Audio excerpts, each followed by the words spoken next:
Welcome to our Applied Business Project Lecture 3.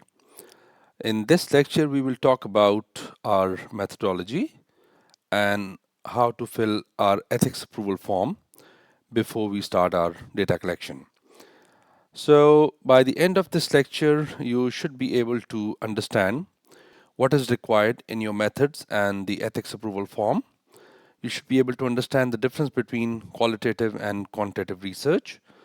You should also be able to understand the different research designs and philosophies that we might use in our research, and then relative benefits and the shortcomings of using qualitative, quantitative, or mixed method approaches. And then at the end, we will be talking about how to fill your ethical approval form and why it's important to have it signed from our supervisor before we start any data collection. So let's start and look at our template number 3. This template is available on your Blackboard, and this template is also known as ethics approval form. So far, I think this is the most important template that you need to fill, because by now you might have selected your topic and you have your research questions with you, you have decided about your organization, because you cannot collect any data unless your ethics approval form is approved by your supervisor and a 4-digit number is given to you. Collection of any data before the approval of this form will lead to an automatically fail, and it's a compulsory requirement that before any data collection you should have gotten this approval from your supervisor. So in this third template, you will be giving your final title, and we are saying it final because in the first two templates you had this opportunity to change your title, change your area. But now, once this ethics approval form is approved by your supervisor, you will not be able to change your research questions or title unless you take another approval. So make sure now you're giving your final title. And if it has changed, go back to your portfolio 1 and 2 and also change it there. So it should be the title and everything else should be consistent with what you're submitting in your template 3. Then we will be asking you about research aims and research questions. So these things can be directly copy pasted from your template 1 and 2. The new things are going to be your research methodology, then information on the research site, information on participants, research timetable, project ethics, risk assessment and key ethical considerations, research instrument, and this is very important. Please make sure when you're submitting your ethics approval form, you are also submitting some other documents, which are the consent form if you're using the interview, participant information sheet, your questionnaire or the interview guide that you'll be using to collect data, and then of course if you've used any references or bibliography. So this is what will be required in your ethics approval form, along with some other things that we'll talk in detail in next few slides. Starting from methodology, what are the major components of methodology? So research design, you need to give us your research design, if it is a survey kind of design, experimental, case study, or something else. Then data collection method. For example, you'll be using interviews, you'll be using surveys, or any archival research, or if you're using secondary data, or you're using consumer research, which for which you'll be collecting data from customers. Then you'll have to give us your sampling technique, population, either you're using random or purposive or convenience or other types of sampling strategy. And then you need to give us a little bit of detail related to your data analysis. And I would strongly recommend that you read some chapters on research methodology because this is going to give you an overall outline of what you'll be doing in your methodology. But for details, you'll have to read the text. Now, this table will summarize the methodology for you. So, what methodology you're using will depend on your topic and your research design. But for example, if your topic is already well known, a lot of research has already been done, and there are a lot of evidences, many people have already tested the hypothesis, then you will be using positivist approach. And for that, you will be going for hypothesis testing uh, approach of your research. The data that you will be collecting is more likely to be quantitative, and for that you will be using questionnaires which will give you data in numbers, and then you will analyze this data using some statistical analyses, which can be correlation, regression, frequency analysis, cross tabulations. And then for that you will be using SPSS software, or maybe you'll be using Excel or other softwares which deal in numbers. Your philosophical stance is going to be objective. You will be using deductive reasoning, and the results that you will gain will be generalizable to the rest of the population. You will be using structured methodologies which are already there, and your research will have the replicability, which means that other people can use the same design. Generally, you will be collecting data from large sample. For example, if you're going for a questionnaire, the data is usually in hundreds. But again, talk to your supervisor because sometimes it depends on your population and there's some other circumstances. And then, of course, the evidence is empirical, and then your outcome is predictive, which means you're going with some hypothesis. You already have some idea about what might be the outcome of your research. But if your area is not very well known, and the relationship or the research that you're going to do is not uh, is not being conducted by many people, then you will be using interpretivism, and you will be actually generating some theory, which means that you will be coming up with new relationships, new findings. Here, you already have the findings, you already have the established relationships, you're just testing them in different context. But in interpretivism, your approach is going to be theory generation. So you'll be coming up with new relationships. And most probably, you will be collecting qualitative data, which you will be collecting through interviews or observations or focus group, and the data is going to be in words, text, or images rather than numbers. And for that you will be using thematic analysis or content analysis. So you can use these softwares, or even if you don't use them, you can do thematic analysis manually very well. And the philosophical stance is going to be subjectivity, the reasoning is going to be inductive. uh, it will give you more of contextual understanding than generalizability. And then you have some flexibility in the methodology that you will be using, but you will go in depth when you'll be collecting data, and you will have a depth of understanding about a particular thing. And generally your sample size is small, and it's purposeful. uh, for example, uh, even if you conduct like 10 or 15 interviews, they're more than enough. But in the quantitative studies, you have to collect data from hundreds of people.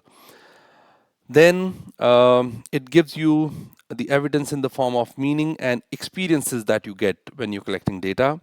And then, of course, this kind of research has outcome which is descriptive, and which has explanatory outcome in its nature.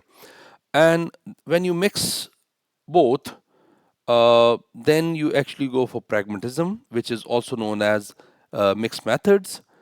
In that, generally, it is a practical problem, it is adaptable, and it has some different needs. Generally, the approach that you're looking at is the problem solving, and it is known as mixed method instead of qualitative or quantitative. Then you use combination of methods, which means you might be collecting data through questionnaires and through interviews. Both numbers and text will be there in your data. And then, of course, you will have to go with the integrative data analysis, which involves SPSS and Vivo, thematic analysis. So all of those analysis will be used. And then both inductive and deductive reasoning will be used. The finding can be transferable, and then adaptive methodologies most of the times are used. It can give you solutions to real world problem, and mixed sample depending on the problem. Some for example, for quantitative data they might be large sample, but for qualitative data they might be small sample. And then practical outcomes which you can then apply, and of course this is more of action oriented outcome rather than theoretical outcome. So if you look at this table, and I think it can give you very good guidelines to follow. Then a few concepts that you need to understand, starting from primary versus secondary data. So when you're collecting data, most of you will be collecting primary data for your ABP, but sometimes, very rarely, you might also need secondary data to answer your research question.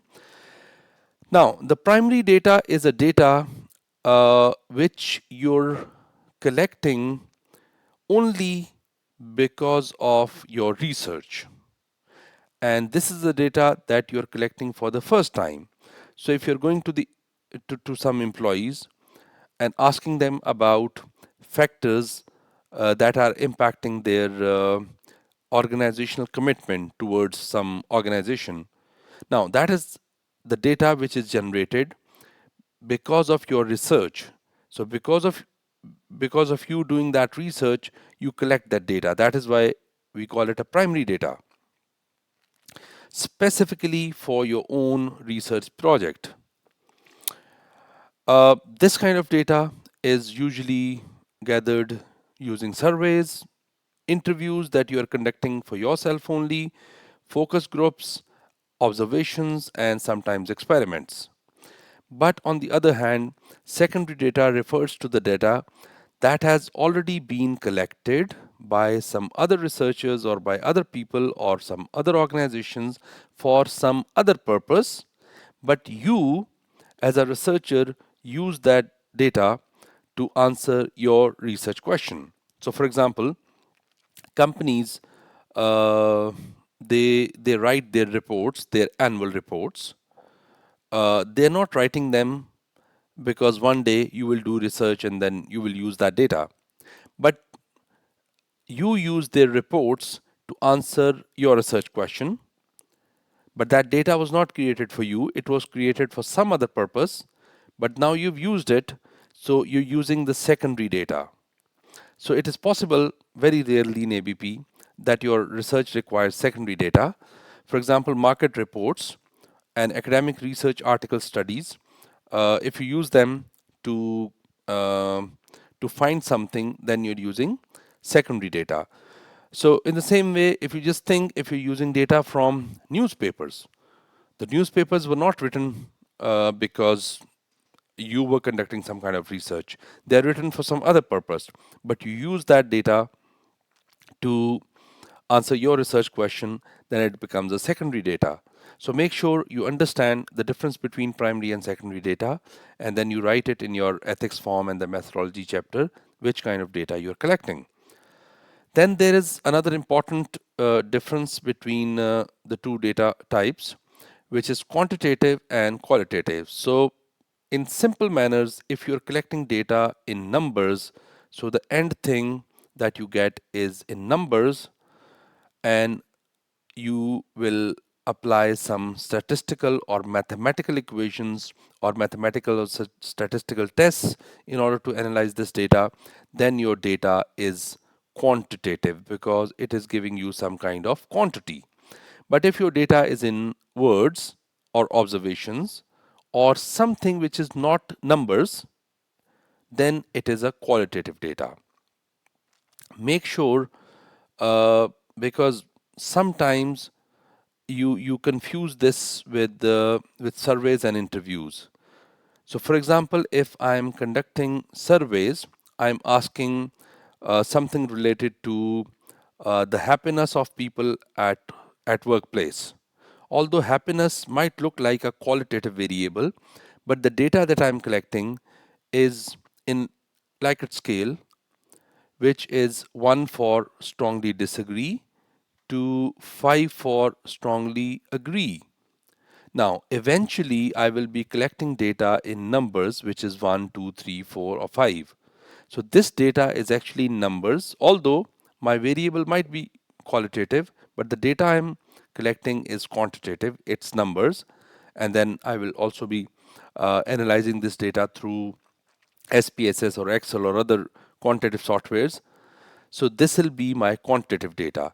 Same way in the interview, if you're talking to people, if you're asking them an open-ended question and they're giving you answers in words, in the form of stories, then it's a qualitative data. And then you will apply thematic analysis on that, and then you will reach your findings. So you have to think about what kind of data you will be collecting. And just another question, just think about it. Can qualitative data be secondary? And can quantitative data be primary? So just think about these combinations and talk to some other person, or just think about it and write them down on your notepad or copy to about the different examples of qualitative data, quantitative data, primary, secondary, and then the combination of these. So this will really help you in understanding the different types of data and which one you're actually collecting to answer your research question. Now, generally in ABP, people use one of these two instruments. They either use questionnaire if they want to collect quantitative data, or they use interview if they want to collect qualitative data. But again, you've got other options as well. You can discuss them with your field coordinators and supervisors. But let's just discuss questionnaire. So generally questionnaires, they have two parts. One related to the demographic questions, in which you collect data related to age, gender, maybe if it's related to social media, you might ask them for how many hours do you use social media per day, and some other things.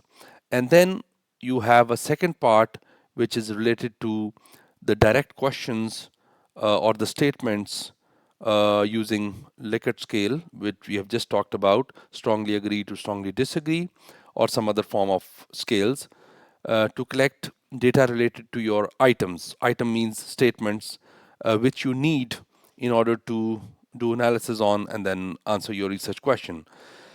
So when you're using research questions, you use either adopted, which means some questionnaires uh, of some variables, they have already been developed by other people, and you simply take their items, you simply take those statements from previous literature and you use them, which is legitimate, which is legal, unless they have any copyrights or anything. Or you take those items, you take those statements, and then you tweak a little and make them fit to your research. That's known as adapted. Or sometimes the research question is such that you need to develop completely a new questionnaire. So make sure, generally, it's advisable that you use the one which is already created. And if you have any concerns or issues, you can adapt it, make certain changes. The second way of collecting data is generally the interviews. And in interviews, most of the interviews are the semi-structured interviews in which you have some questions in your mind, concrete questions, but then you use those questions to guide you for data collection. And of course, then you have some counter questions and other things. So structured interviews, a kind of rigid structure. That means you will be asking the same question, you will be giving everybody the same time to answer, and then you're not going beyond what you've already made in terms of the question that you want to ask from the interviewee. So if you're collecting data qualitative data, generally semi-structured interviews are the best to use for qualitative in-depth analysis. Then another difference is of population and sample. So make sure you understand what is your population and then what is your sample. So generally, your population is the larger group uh, of your focus. So for example, if you're saying that you want to collect data from international students who are studying in the UK, so that's going to be everybody who's studying in the UK and who belongs to some other country. So international students studying in the UK might be your population. But again, just imagine, do you think you'll be able to collect data from everybody? We can't do that. So what we do is we just collect data from some people out of, let's say, if there are 100,000 people, you just collect data from 200 people, and this 200 is going to be your sample.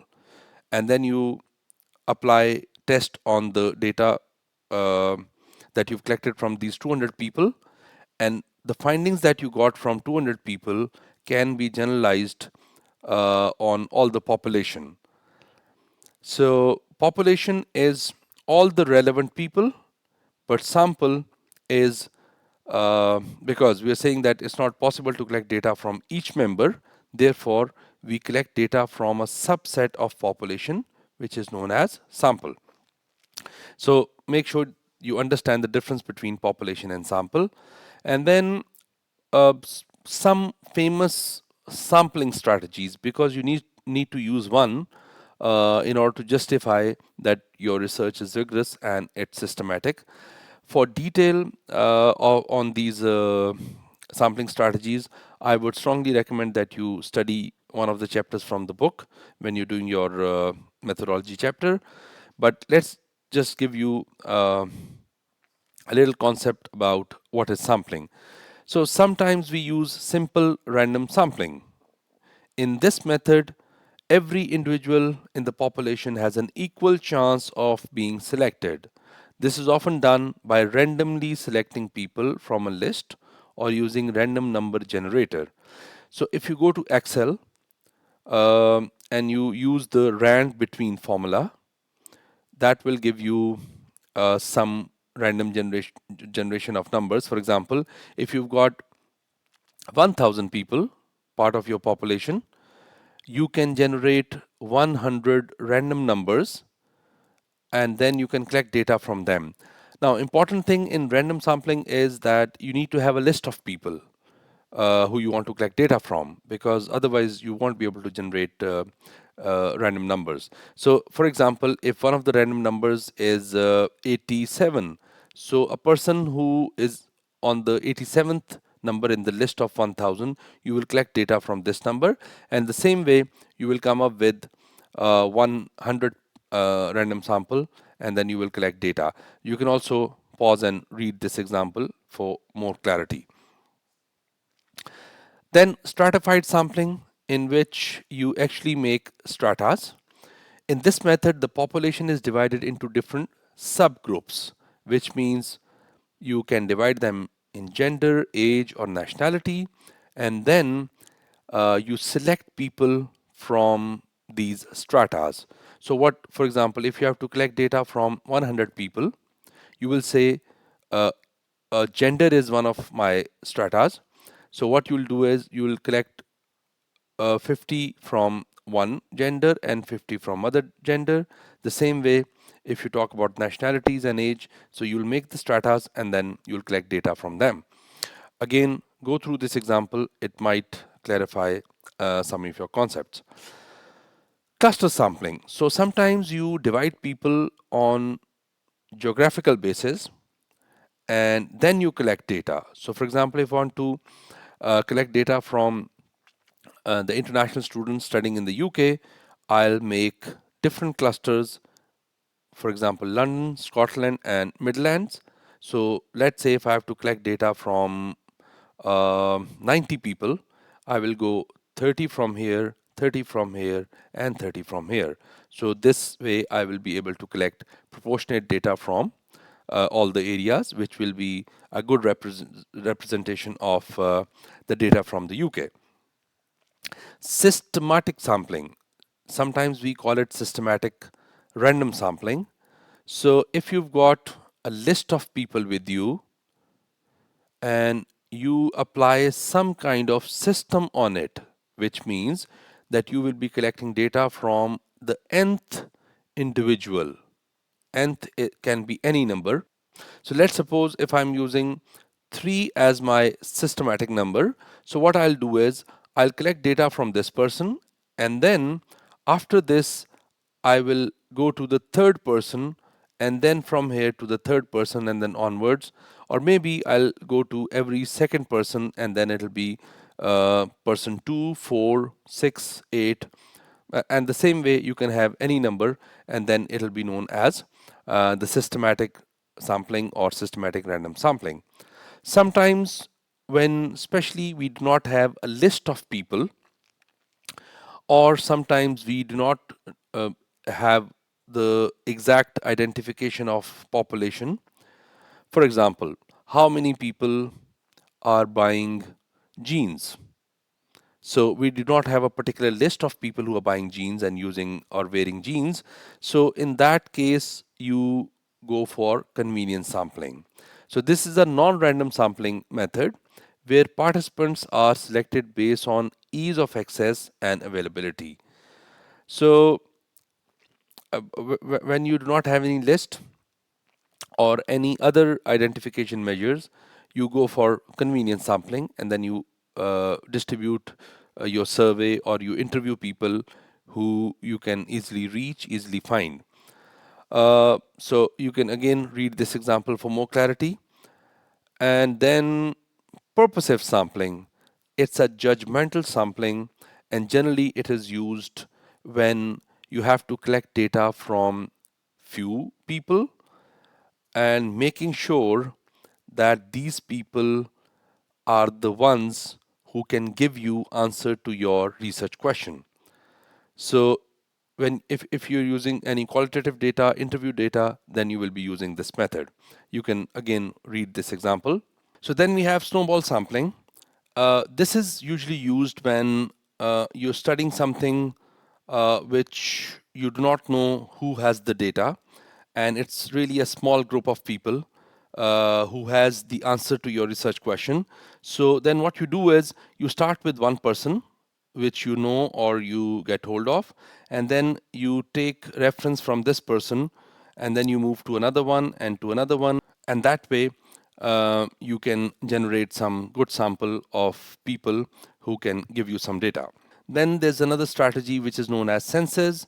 This is usually done when the number of population is very small. So for example, if you're interested in knowing something related to one department and that department has only 10 people, so then it's not useful to get sample from such a small population.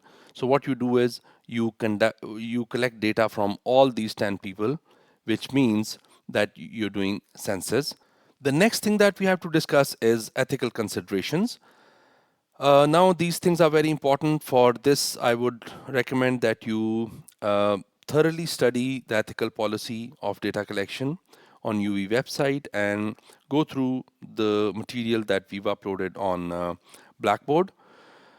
For example, a few things I would like to highlight here is that the participation will be out of free consent from people.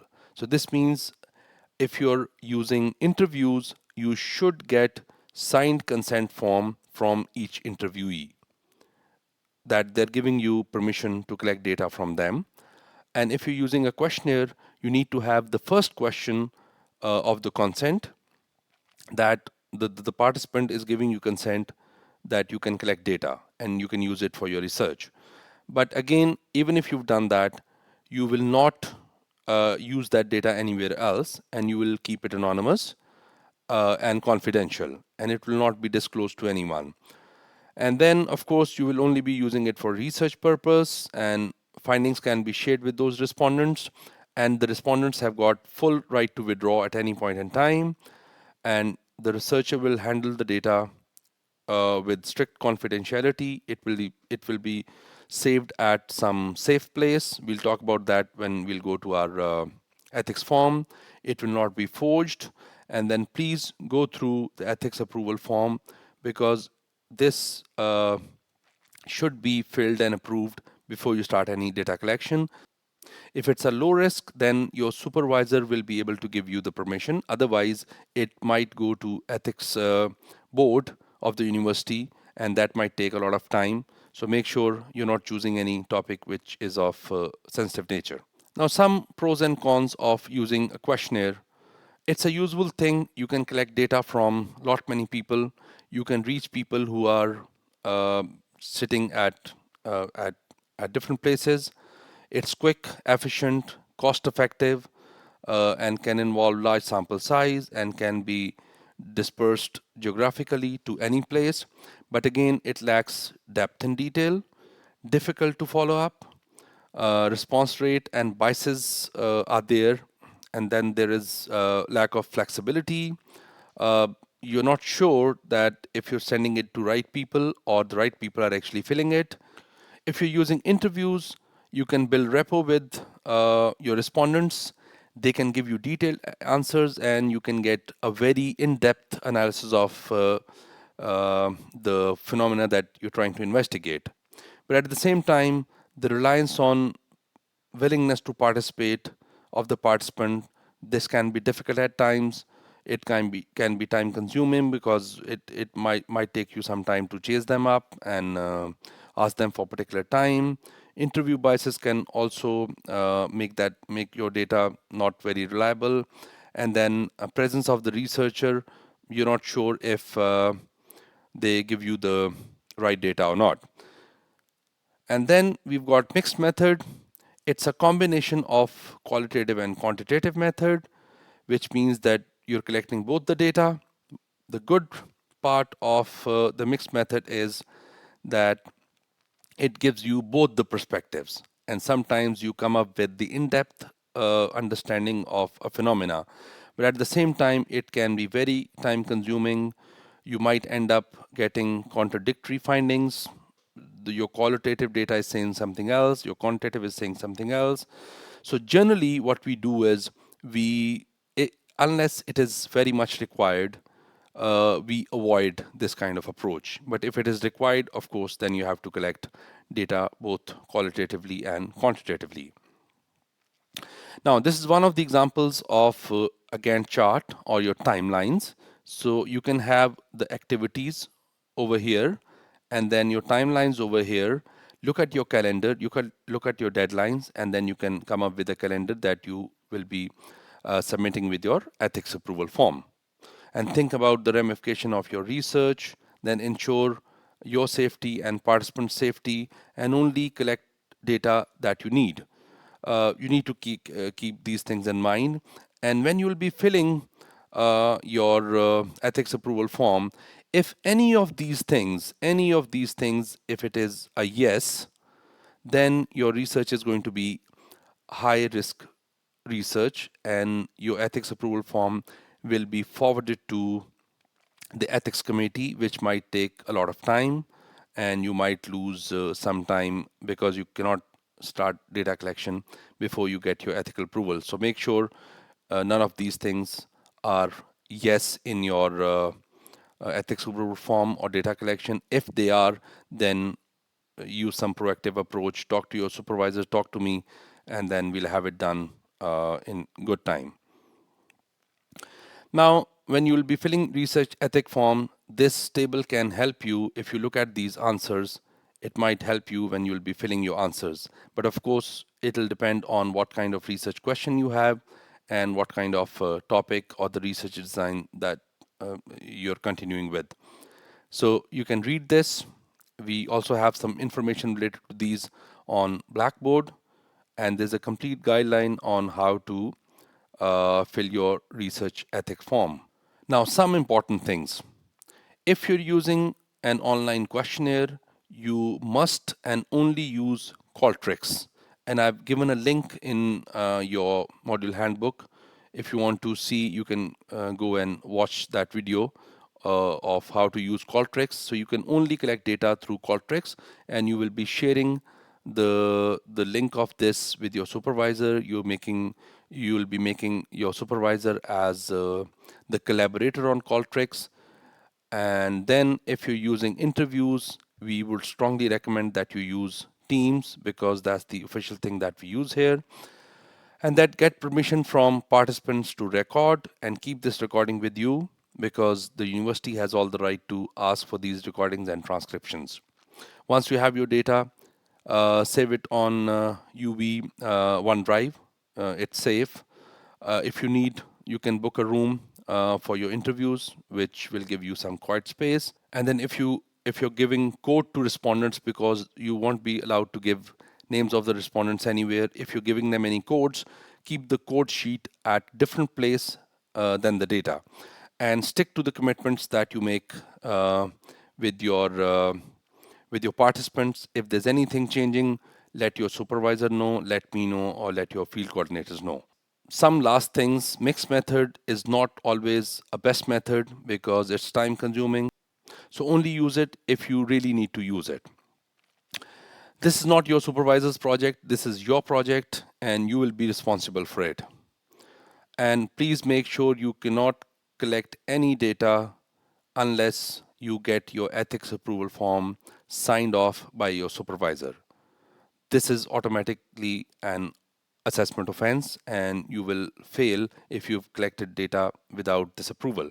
And for your questionnaire, use only Qualtrics, and for your interviews, if they're online, use only Teams. If they are face to face, you should record those interviews and keep them with you.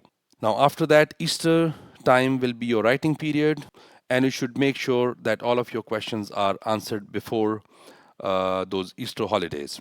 Make good use of your meetings with your supervisor, and make sure whatever commitments you're doing with your supervisor, you meet them. If you cannot attend any meeting, let them know in advance. And then, of course, when you will be submitting your portfolios, you will have 48 hours window, which is in addition to your deadline. So happy writing, and all the dates, the deadlines are there in your module handbook and in assessment briefs. If you got any question, any issue, just let us know, and we'll be happy to help you. Thank you very much, and happy writing.